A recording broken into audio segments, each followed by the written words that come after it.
Sa ngalan ng Ama at ng Anak at ng Espiritu Santo. Amen.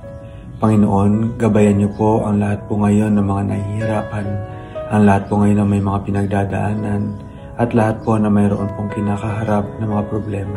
Palakasin niyo po ang mga pinanghihinaan ng loob. Pagalingin niyo po ang mga may sakit.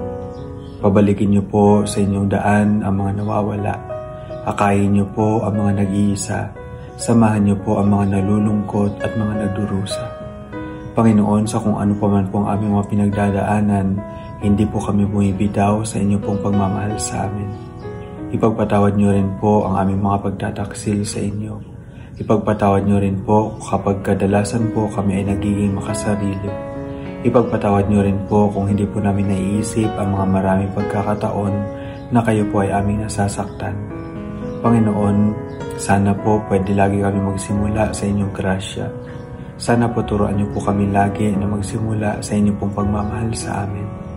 Alam niyo po ang lahat-lahat sa amin, Panginoon, at alam niyo rin po kung gaano namin kayo kamahal. Huwag niyo po kaming iwanan, Panginoon. Huwag niyo po sana kaming pababayaan. Ang lahat po ng aming mga panalangin ay sinusuko po namin sa inyo dahil kayo po ang nakakaalam ng lahat ng makakabuti sa amin. Ito po ang aming dalangin. Amen. Sa ngalan ng Ama, ng Anak, ng Espiritu Santo. Amen.